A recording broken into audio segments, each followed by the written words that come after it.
नमस्कार, स्वागत है आप सभी का देवभूमि समाचार में और मैं हूं आप सभी के साथ मानसी झा। खबरों की शुरुआत करेंगे। आपको बता दें, देहरादून में मुख्यमंत्री आवास स्थित मुख्य सेवक सदन में मुख्यमंत्री उद्यमशाला योजना के तहत कार्यक्रम आयोजित किया गया। कार्यक्रम में महिला सहायता समूह से जुड़ी महिलाएं और अन्नदाता इस दौरान इस कार्यक्रम में शामिल हुए। तो आपको बता दें, इस दौरान मुख्यमंत्री पुष्कर सिंह धामी ने लखपति दीदी योजना से जुड़ी महिलाओं को सम्मानित किया। मुख्यमंत्री धामी ने कहा कि अब तक योजना के तहत 13,000 महिलाओं को लाभ मिल चुका है। उन्होंने कहा कि मुख्यमंत्री उद्यमशाला योजना का उद्देश्य महिलाओं की आर्थिक स्थिति को मजबूत करना और उन्हें विकास की मुख्य धारा से जोड़ना है। तो आपको बता दें, सरकार महिला सशक्तिकरण के साथ स्वरोजगार और आत्मनिर्भरता को बढ़ावा देने के लिए लगातार प्रयास कर रही है।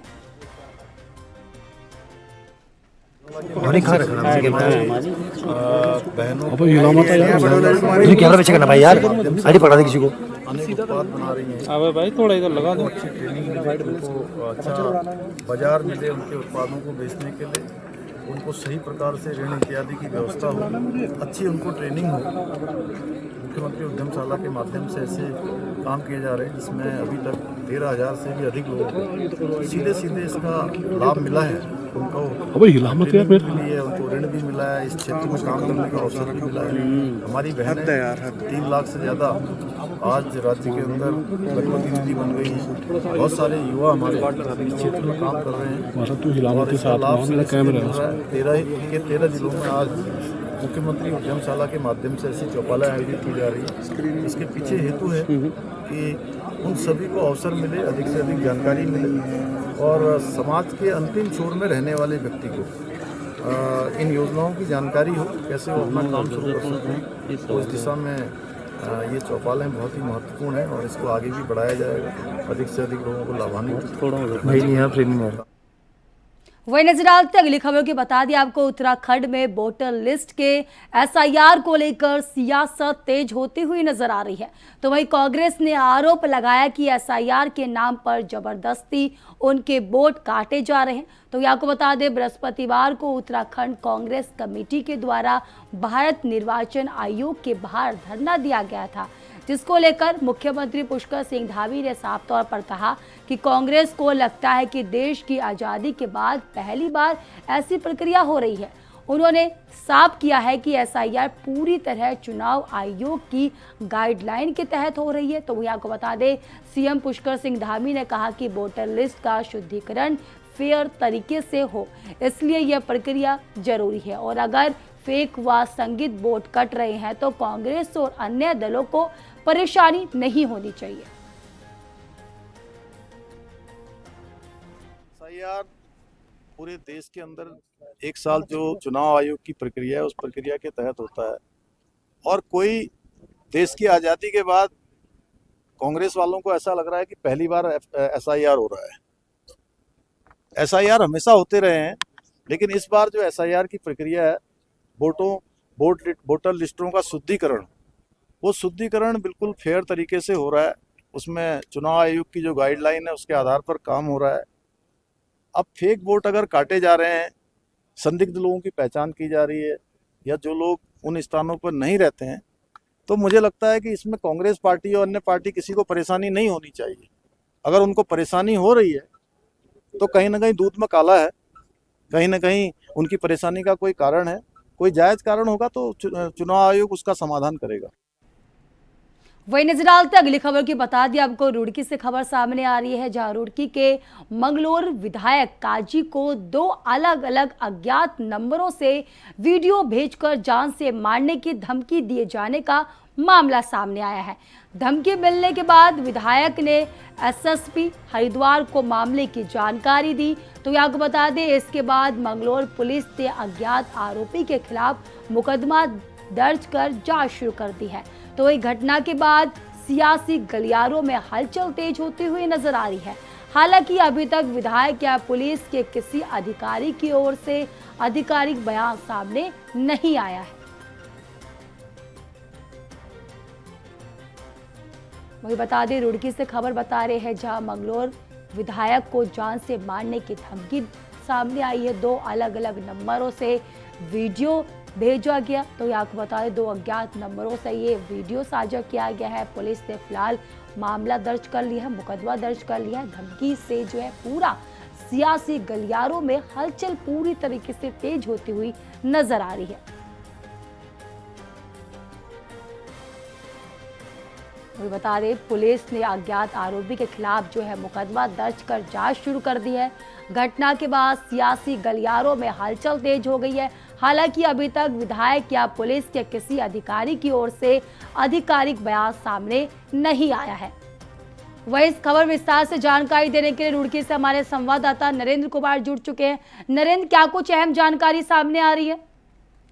मैं बता दूं कि धमकी भरे पत्र के बाद हालांकि मंगलौर पुलिस में इस पूरे मामले को लेकर मुकदमा दर्ज कर लिया गया है, पर अगर बात करें तो इस मामले में विधायक कुछ भी बोलने से अभी मना कर रहे हैं। वहीं अभी पुलिस भी कहीं ना कहीं इस मामले में बचती नजर आ रही है, क्योंकि पुलिस अधिकारियों से हमारी बात हुई है। उनका कहना है कि अभी इस तथ्य को जांच लिया जाए, उसके बाद ही कुछ कोई प्रक्रिया आगे बढ़ाई जाएगी। हालांकि मामले के बारे में उन्होंने बताया कि गहनता से इस मामले की जांच की जा रही है। आखिरकार दोषियों तक जल्दी पहुंचा जाएगा। नरेंद्र, क्या विधायक के किसी बयान को लेकर के ये धमकी सामने आ रही है? देखिए, विधायक का बयान तो नहीं, बल्कि अगर बात करें तो विधायक को फोन पर तरह की 2 अलग अलग नंबरों से धमकियां मिली हैं, जिसमें कुछ अलग ही तरह की उन लोगों ने जो है धमकी दी है, जिसको लेकर कहीं ना कहीं प्रशासन पूरी तरह से अलर्ट है। और वहीं अगर बात विधायक की करें तो विधायक भी इस मामले में कहीं ना कहीं बचते नजर आ रहे हैं। क्या आरोपी की पहचान हो गई है? पुलिस द्वारा क्या कुछ जानकारी सामने आ रही है इस पर? आरोपियों का की अभी कोई पहचान नहीं है। हालांकि पुलिस का कहना है कि जल्दी जो है आरोपियों तक पहुंचा जाएगा। जो भी आरोपी हैं उनके खिलाफ सख्त कार्रवाई भी की जाएगी, पर अभी आरोपियों का पता लगाने में पुलिस पूरी तरह से जुट गई है। नरेंद्र, इस धमकी वाले वीडियो से सियासी गलियारों में भी काफी ज्यादा हलचल देखने को मिल रहा है। बिल्कुल, कहीं ना कहीं आपको बता दूं, कांग्रेस के नेताओं में काफी नाराजगी इस बात को देखने को मिल रही है। उनका कहना है कि जो भी आरोपी हैं उनको जल्द से जल्द गिरफ्तार किया जाना चाहिए और उनको इस मामले को लेकर कड़ी सजा उनको मिलनी चाहिए। चलिए, बहुत बहुत धन्यवाद नरेंद्र हमारे साथ जुड़ने के लिए, विस्तार से जानकारी देने के लिए।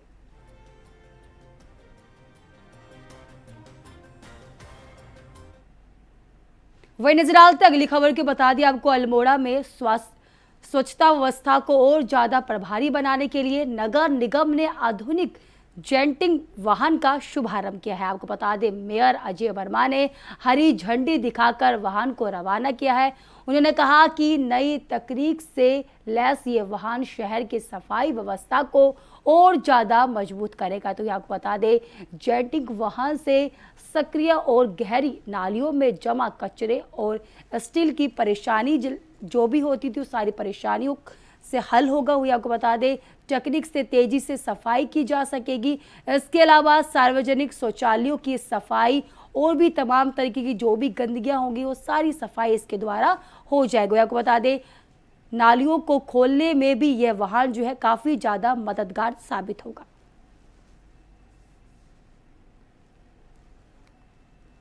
जो कि अल्मोड़ा पहली बार नगर निगम बना और स्वच्छता को देखते हुए पूर्व में भी जो स्वच्छता का जो लोगों को वास्तव में परेशानी का सामना उठाना पड़ता था, और अभी हमने वर्तमान में इस चीज की चिंता करते हुए इस चीज का हमने संज्ञान लेते हुए ये शहर के अंदर में किस तरीके से हमारी साफ सफाई हो, सफाई की व्यवस्थाएं एकदम व्यवस्थित हो, इसको देखते हुए, क्योंकि ये हमारी मूलभूत जरूरत है। जो कि हमारी लघु संकाएं, जो हमारी टॉयलेट हैं, उसको किस तरीके से हम साफ और स्वच्छ बनाए रखें। तो इसके लिए हमने एक जेट मशीन, जो हमारी जो प्रेशर वाली मशीन है, जिससे हम एक सुविधाजनक अपने जो पर्यावरण मित्रों के द्वारा उसकी एक सुविधा के अनुसार हम उसको सही टॉयलेटों को साफ सफाई और उसको व्यवस्थित तरीके से हम कर सके। तो ये हमने नगर निगम बोर्ड के द्वारा ये तय किया गया कि किस तरीके से हम साफ सफाई की व्यवस्था बनाए रखेंगे। तो इसके लिए हमने एक जेट मशीन यहाँ पर को लाए हैं और इसका उपयोग हम पूरे नगर के अंदर में जितनी भी हमारी टॉयलेट्स हैं और जहाँ पर भी ऐसी नालियां हैं और कोई बड़े नाले हैं, उसको किस तरीके से हम व्यवस्थित तरीके से साफ सफाई कर सकें। फिलहाल अगली खबर की बता दी आपको, दिल्ली में कांग्रेस नेताओं ने उत्तराखंड में एसआईआर 2026 को लेकर निर्वाचन आयोग के सामने प्रदर्शन किया।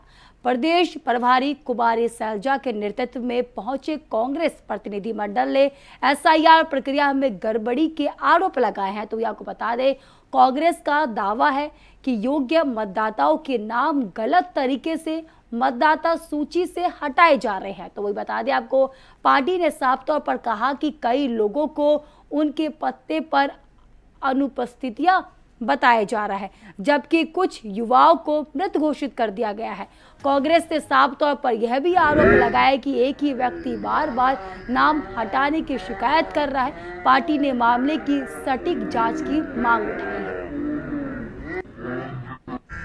साथियों, हम सब लोग अभी इलेक्शन कमीशन के पास आए। हम चाहते थे कि एक मेमोरेंडम दें, जो इतनी बड़ी धांधली उत्तराखंड में हो रही है। एसआईआर के नाम पर कितने हमारे जो योग्य मतदाता हैं, उनके नाम सूची से काटे जा रहे हैं। गलत ढंग से किसी को कह दिया जाता है ये यहाँ पर है नहीं। यंग लोगों को कह दिया जाता है कि उनकी मृत्यु हो गई है, एब्सेंट दिखा देना। और आपको हैरानी होगी, आप यू विल बी शॉक कि एक एक आदमी न जाने कितने लोगों की कितनी बार लिस्ट में पकड़ा रहा है कि भाई इसके नाम कटने चाहिए। और जो शिकायत करता है उसका नाम अता पता नहीं है, कुछ पता नहीं चलता है कि वो कौन है। नोटिस कहने के नाम पर दिए जाते हैं, लेकिन नोटिस मिलते नहीं है। और जो गलत काम कर रहे हैं उनके खिलाफ कोई कार्रवाई नहीं हो रही। बहुत बुरी तरह से जिस तरह से ये सरकार चल रही है। और दुख की बात ये है कि इलेक्शन कमीशन क्यों नहीं अपने आप को इससे ऊपर रख रहा, सरकार की गलत नीतियों से क्यों नहीं ऊपर रख रहा है इलेक्शन कमीशन।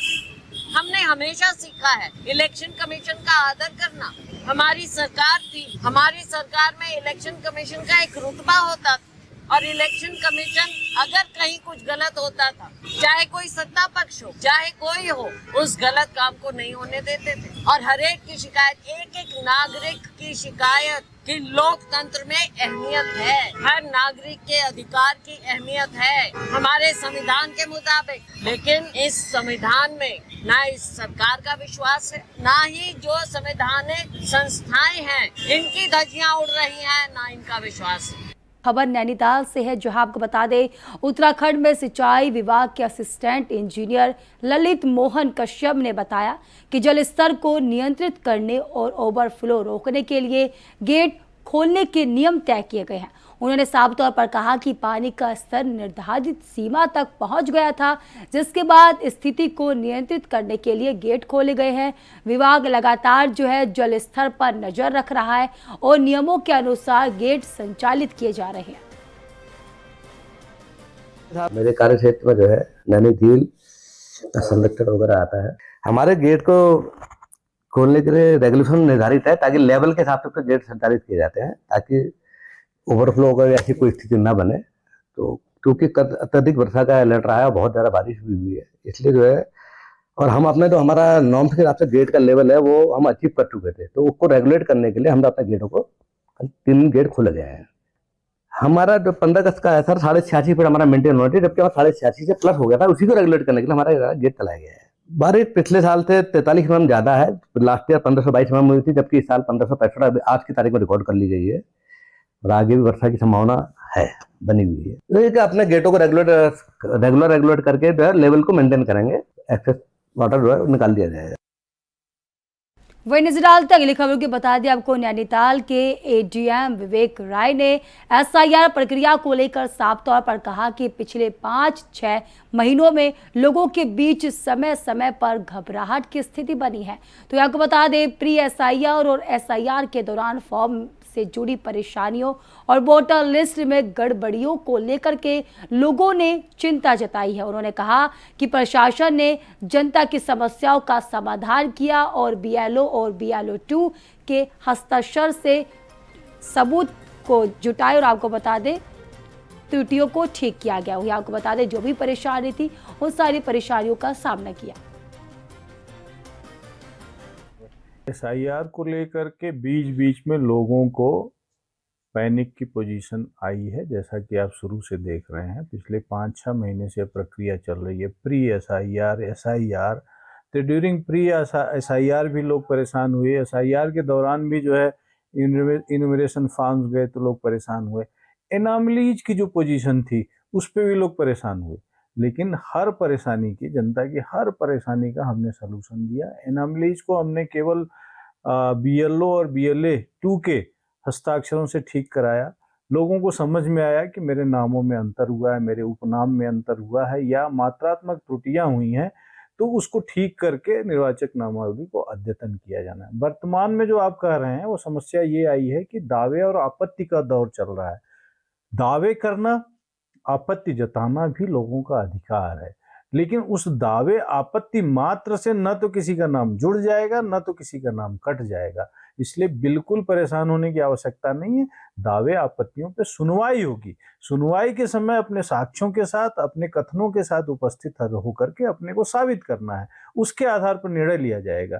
तो किसी ने आपत्ति कर दी, किसी ने दावा कर दिया, उससे अगर आप प्रभावित हैं तो निश्चित रूप से आप AERO, ERO से मिलिए और अपनी बातों को नियत तिथि पर रखिए। वही नजर डालते अगली खबर की बता दिया आपको, विकास नगर के शक्ति नहर में गिरी गाड़ी को लगातार सर्च अभियान के बाद बरामद कर लिया गया है। गाड़ी में डाक पत्थर निवासी रजत सिंह के सवार होने की जानकारी सामने आई, तो वही स्थानीय पुलिस, SDRF और NDRF की टीमों ने 2 दिनों तक रेस्क्यू ऑपरेशन चलाया। तो वो ये भी कहा जा रहा है कि स्थानीय लोगों ने भी टीमों के साथ मिलकर गाड़ी की तलाश में सहयोग किया। पुलिस के अधिकारियों ने साफ तौर पर मौके पर मौजूद रहे, गाड़ियों को नहर से बाहर निकाल लिया गया। तो अब जांच में यह पता लगाया जा रहा है कि गाड़ी में कितने लोग सवार थे और उनके साथ क्या हुआ है। मौके पर आगे की कार्रवाई फिलहाल अभी जारी है।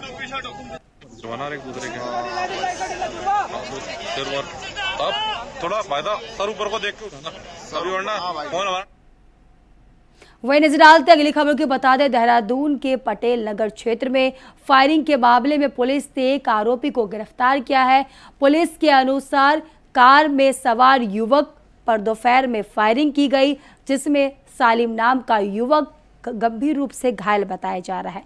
घायल को अस्पताल में भर्ती कराया गया है। तो वही बता दिया आपको, अंशुल की तहरीर पर गुरमीत, अमन, रोहित समेत 4 लोगों के खिलाफ मुकदमा दर्ज किया गया है।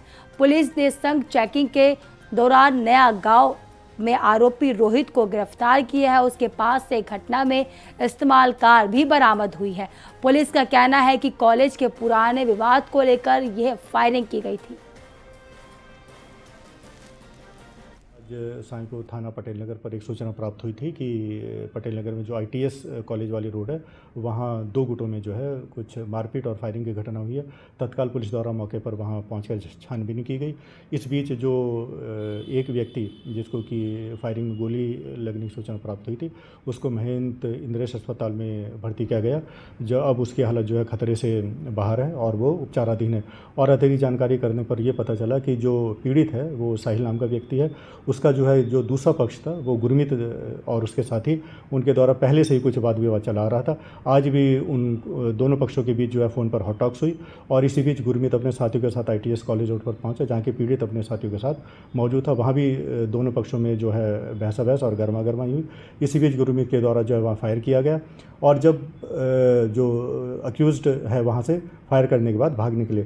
इस बीच कुछ जो पीड़ित पक्ष है उनके द्वारा उनका पीछा किया गया और सेंट जूड चौक पर दोबारा गुरमीत के द्वारा जो एक और फायर किया गया, जो कि साहिल को लग गया। जैसे ही पुलिस सूचना मिली, पुलिस के द्वारा तुरंत समस्त जनपद में नाकेबंदी की गई और बैरियर लगाकर चेकिंग प्रारंभ की गई थी सभी बॉर्डर एरियाज़ पे। इसी के फलस्वरूप पुलिस का जो सघन चेकिंग अभियान है, इसी के दृष्टिगत नयगांव चौकी पर जो है जो स्विफ्ट कार घटना में प्रयुक्त थी, पुलिस के द्वारा उसको रोका गया। जब पुलिस के द्वारा रोकने पर उसमें से कुछ अभियुक्त थे वो जंगल के ओर भाग गए थे और एक अभियुक्त को जो है रोहित जिसका नाम था, उसको पुलिस के द्वारा अरेस्ट कर लिया गया है। घटना में प्रयुक्त कार जो है वो भी बरामद की गई है और जो शेष अभियुक्त हैं उनके लिए सघन जो हमारा कॉम्बिंग और सर्च अभियान वो जारी है और लगातार जल्दी ही हम उनको भी अरेस्ट कर लेंगे। वही नजर डालते अगली खबर की बता दें, उत्तराखंड में भारी बारिश के चलते भूस्खलन से नंदप्रयाग नंदनगर सड़क बंद हो गई है। सड़क का मलबा आने के कारण दोनों तरफ जो है वाहनों की आवाजाही काफी ज्यादा प्रभावित होती हुई नजर आ रही है। मार्ग बंद होने से यात्रियों को काफी ज्यादा परेशानियों का सामना करना पड़ रहा है और करीब 3 से 4 किलोमीटर तक पैदल चलकर आगे जाना पड़ रहा है। लगातार बारिश के बीच सड़क बंद होने से स्थानीय लोगों और यात्रियों की मुश्किलें बढ़ चुकी है। प्रशासन और संबंधित विभाग सड़क को खोलने के प्रयास में लगातार जुटे हुए नजर आ रहे हैं। पूरा रास्ता बंद है। तो फिलहाल मेरे साथ इस बुलेटिन में इतना ही। तब तक के लिए देश और दुनिया की तमाम खबरों के लिए देखते रहिए इंडिया न्यूज़। नमस्कार।